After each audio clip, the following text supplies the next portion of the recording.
Imagine spending years becoming rich, buying a mansion, throwing the biggest parties in town, driving expensive cars, wearing custom-made suits, all so your ex might notice you?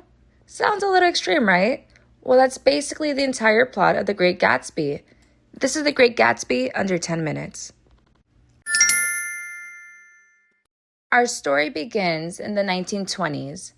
A time of jazz music, fancy cars, wild parties, and people spending money like their credit card bill would never arrive. A young man named Nick Carraway moves to New York looking for a fresh start. He rents a small house in a wealthy area called West Egg, and next door lives a mysterious millionaire named Jay Gatsby. Nick doesn't know much about him.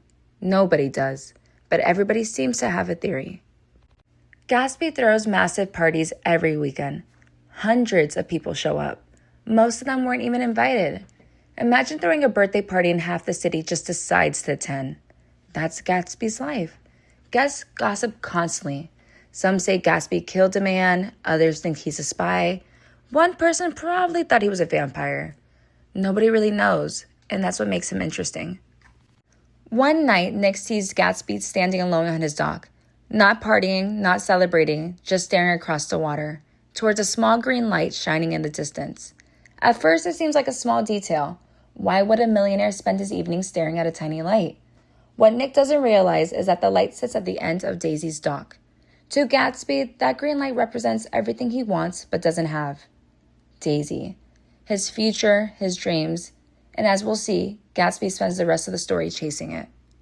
Nick soon visits his cousin, Daisy Buchanan. Daisy's beautiful, charming, and comes from old money. She's married to Tom Buchanan.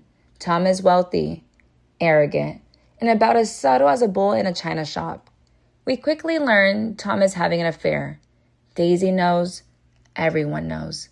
The marriage is already cracking beneath the surface, which is important because Daisy isn't just Nick's cousin. She's Gatsby's former lover. Eventually, Gatsby reveals his secret. Years ago, before he was rich, he fell in love with Daisy, but he was poor. Daisy married Tom, and Gatsby never got over it. In fact, Gatsby built his entire life around winning her back. The mansion, for Daisy. The fancy clothes, for Daisy. The great parties, also for Daisy. This man basically spent years creating a billion-dollar dating profile. Gatsby asks Nick for a favor. Invite Daisy over. But don't tell her that Gatsby's going to be there. Totally normal request. Definitely not stressful at all. The reunion is awkward at first. Gatsby is so nervous he nearly falls apart. But eventually the two reconnect. The old feelings have returned, and Gatsby starts believing his dream is finally coming true. Here's Gatsby's biggest mistake. He doesn't just want Daisy back, he wants the past back, exactly as it was. He believes they can erase years of history and start over. Nick basically thinks that's not how life works. And honestly, Nick is right. The more Gatsby chases his dream, the more impossible it becomes. Because Daisy isn't the perfect person Gatsby remembers. She's a real person. And reality rarely lives up to fantasy. Eventually, everyone ends up arguing in a New York hotel. Secrets come out. Tempers rise. Tom confronts Gatsby. Gatsby demands Daisy admits she never loved Tom. Ever. Daisy can't do it because life is complicated, feelings are complicated, and people aren't as simple as Gatsby wants them to be. At that moment, his dreams start falling apart. Driving home that night, Daisy's behind the wheel of Gatsby's car. Suddenly, a woman named Myrtle Wilson runs into the road. Daisy hits her, and Myrtle dies.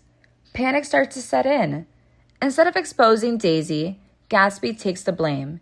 He spends the night outside of her house protecting her, still believing she'll choose him, still believing the dream isn't over. Unfortunately, things get much worse. Myrtle's husband learns Gatsby owned the car. He believes Gatsby was responsible. Consumed by grief and anger, he tracks Gatsby down and shoots him. Just like that, Gatsby dies. After everything he sacrificed, after everything he built, after everything he dreamed about, it's over. Here's the part most people don't expect. When Gatsby was alive, hundreds of people came to his parties. They drank his drinks, ate his food, enjoyed his wealth. But when he dies, almost nobody comes to his funeral. The crowds disappear, the friends disappear, even Daisy disappears. Nick realized most of the people around him were selfish and shallow all along. And honestly, that's one of the most depressing parts of the entire book. So if you remember only one thing from this video, remember this. The Great Gatsby isn't really a story about a rich man. It's a story about chasing a dream so hard that you can't see reality anymore. Gatsby believed money can bring back the past. He believed he could recreate a perfect life that no longer existed. But some dreams are impossible to catch. And that's why nearly 100 years later, people are still talking about Jay Gatsby. And remember that green light from earlier? For Gatsby, it represented Daisy and the dream he spent years chasing. But sometimes the things we want most aren't as perfect as we imagine them to be. Thanks for watching the 10-Minute Mentor. If you learned something new today, be sure to like and subscribe for more quick lessons and big ideas. Until next time, stay curious.